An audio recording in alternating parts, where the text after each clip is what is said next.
Pues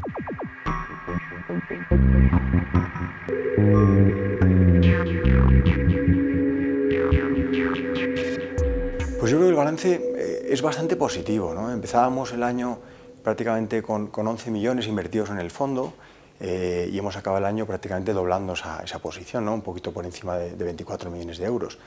Yo creo que lo que da a entender es que, uno, los inversores cada vez están más cómodos con nuestro producto, los inversores cada vez están más cómodos con la tipología de gestión que estamos implementando, con lo cual yo creo que al final el balance debería ser positivo, ¿no? Los clientes entienden el producto, entienden el tipo de rentabilidad que están obteniendo ajustada por riesgo, encima hemos sido los que menor riesgo hemos aportado, con lo cual al final entiendo que es un balance positivo.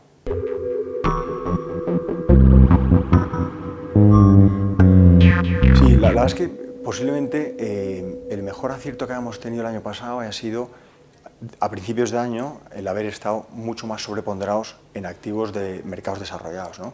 Bajamos bastante la exposición a emergentes, veíamos Estados Unidos y Europa tirando fuertemente y eso al final yo creo que a lo largo del año nos ha dado la razón, ¿no? ¿Equivocaciones? Pues sí, posiblemente en verano, a finales de agosto, empezamos a bajar exposición a renta variable, importante, nos daba bastante miedo el tema del presupuesto americano, ¿no? El techo de endeudamiento y que no se pusiesen de acuerdo de nuevo de republicanos y demócratas, ¿no? para el presupuesto americano y que además se cerrase el gobierno, como así fue, ¿no? Ese riesgo de cola es lo que queríamos evitar este año, nos daba miedo. Entonces bajamos bastante riesgo, nos fuimos desde niveles del 60% en renta variable a niveles del 29% hasta octubre. Si vemos lo que ha hecho el mercado, pues efectivamente el mercado tuvo una pequeña corrección en septiembre, pero luego siguió tirando bastante fuerte. ¿Podríamos haber subido exposición a activos de riesgo antes? Posiblemente sí, y eso nos hubiese aportado más rentabilidad. Pero considerábamos que ese riesgo de cola era existente y preferíamos evitarlo, con lo cual hasta que no vimos las cosas muy claras, que fue más o menos a mediados de octubre, no empezamos a subir riesgo en cartera.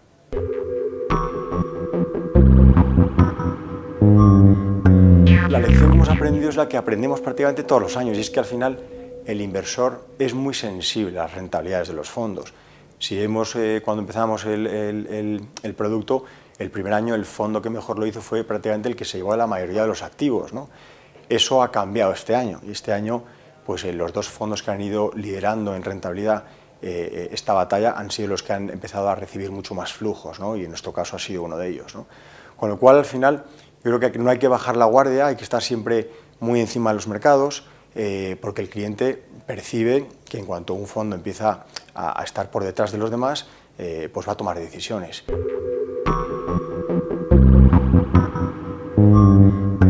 Nosotros la verdad es que con el mercado en general no estamos negativos, estamos más positivos con los mercados que con otros, por supuesto. Estados Unidos nos sigue gustando, a pesar de lo que ha tirado, pero no vemos puntos negativos que nos haga pensar que Estados Unidos en algún momento podría tener una corrección importante. Vemos que han tenido éxito la Reserva Federal Americana en evidenciar la diferencia que hay entre lo que es el tapering, ¿no? La retirada de estímulos y la subida de tipos de interés, con lo cual eso es positivo. ¿Cuándo podemos ver una corrección importante? Pues cuando realmente la Reserva Federal sea muy explícita hablando de posibles subidas de tipos. Eso de momento no lo estamos viendo.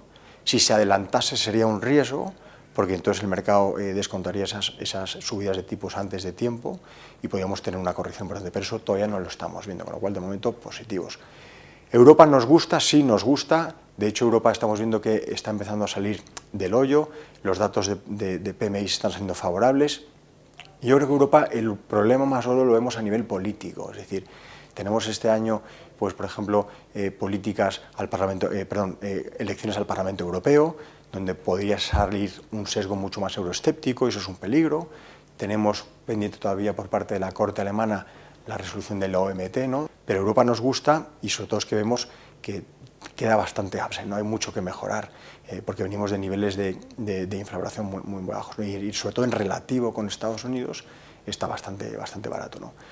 Los emergentes, hemos visto, efectivamente el año pasado hubo una salida importante de flujos por parte de emergentes, sobre todo cuando lo Bernanke, del tema del tapering, ¿no? De la retirada de estímulos.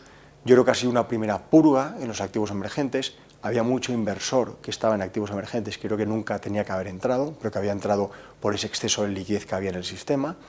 Y luego que se está valorando mucho es el famoso hard landing o soft landing en China, y qué va a pasar con los modelos de crecimiento en muchos países emergentes, que tienen que cambiar, ¿no?, hacia modelos más de demanda interna y no de vivir a base de exportaciones. Nos da la sensación de que el mundo emergente va a ser un buen momento para entrar este año.